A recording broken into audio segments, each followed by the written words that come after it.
সত্যই যে আমরা বলি ফেসবুকে এত বেশি ছবি দিয়েন না ভাই, ছবি তুলেন না, ছবি তুলেন না, বারবার যে বলি নিষেধ করি। কারণ কি জানেন? একটাই কারণ, বিকজ চোখ লাগাটা সত্য। নবী সাল্লাল্লাহু আলাইহি ওয়াসাল্লাম বলেছেন ইন্না আইনাল হক, চোখের নজর সত্য। নবী করিম সাল্লাল্লাহু আলাইহি ওয়াসাল্লাম বলেছেন এটা সত্য, কারণ নবী করিম সাল্লাল্লাহু আলাইহি ওয়াসাল্লাম যা বলেছেন সাদাকাল্লাহু ওয়া সাদাকা রাসূলুহুল কারীম। নবী যা বলেছেন, আল্লাহ যা বলেছেন চিরায়ত সত্য, এর বাইরে কোনো সত্য আছে? খুব সতর্ক থাকবেন, আমি পরে সলিউশন বলছি আপনাদেরকে। আরেকটা বলেছি, নবী সাল্লাল্লাহু আলাইহি ওয়াসাল্লাম বলেছেন চোখের বদনজর এমন সত্য যে একটা উটকে এই রান্নার ডেকচির মধ্যে ঢুকায় ফেলতে পারে।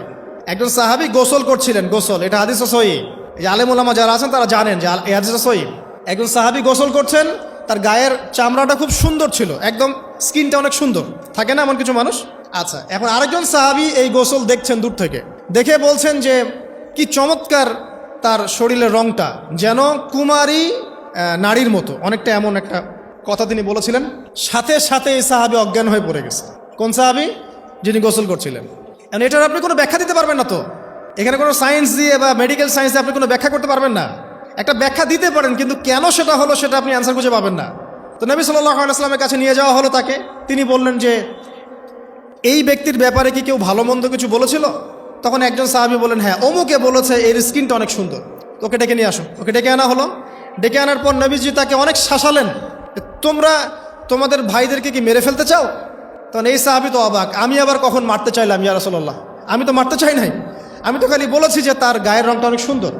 তখন তিনি বললেন কেন তুমি সুবহানাল্লাহ বললে না, কেন তুমি মাশাআল্লাহ বললে না? যখন মাশাআল্লাহ বলবেন, সুবহানাল্লাহ বলবেন, নজরটা লাগবে না। আর যখন আপনি মাশাআল্লাহ বলবেন না, সুবহানাল্লাহ বলবেন না, দেখবেন নজর লেগে গেছে। আপনি বিশ্বাস করেন ব্যবসা খুব ভালো চলছে, মানুষ বলল যে বাহ তোর তো ব্যবসা হেভি, লালে লাল শাহজালাল, ঠিক আছে, দেখবেন আপনার কেনা বেচা বন্ধ হয়ে গেছে। এরকম হবে, আমার কথাটা বিশ্বাস করেন। এটা কিন্তু সায়েন্স প্রমাণ করতে পারবেন না, আল্লাহ এবং তার রাসূল বলেছেন, তার উপরে কোনো সত্য নেই। আছে সূরা কাহফ 29 নম্বর আয়াত পড়ে দেখেন, আল্লাহ পাক বলছেন ওয়াকুলিল হাক্কু মির রাব্বিকুম, সত্য সেটাই যা তোমার রবের পক্ষ থেকে আসে। ফামান শাআ ফালইউমিন, যার ইচ্ছা হয় বিশ্বাস করুক, ওয়ামান শাআ ফালইয়াকফুর, যার ইচ্ছা হয় সে অস্বীকার করুক। এই কারণে আমরা বলি ফেসবুকে এত বেশি ছবি দেওয়া, এই আই ওয়াশ করা, এই যে শোডাউন করা, হ্যাঁ, ইসলামের কিছু কাজ করলেন একদম মানুষকে না দেখাইতে পারলে ঘুম হচ্ছে না, এগুলো বন্ধ করেন, এগুলো বন্ধ করে দেন আল্লাহর ওয়াস্তে। অফলাইনে কাজ করেন, নিজেকে গোপন করার চেষ্টা করেন।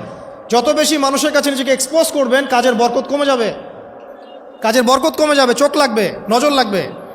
এবং চোখ লাগা বদ নজরে বহু আলেম আস্তে আস্তে মাঠ থেকে মাইনাস হয়ে গেছে না? যায় নাই? এখন কি আলেমদের সংখ্যা বেশি না কম? যত দিন যাবে আলেমের সংখ্যা আরও কমে যাবে। নবীজি বলেছেন আলেমদের সংখ্যা কমতে থাকবে, মানুষ জাহেলদেরকে আলেম বানিয়ে নেবে।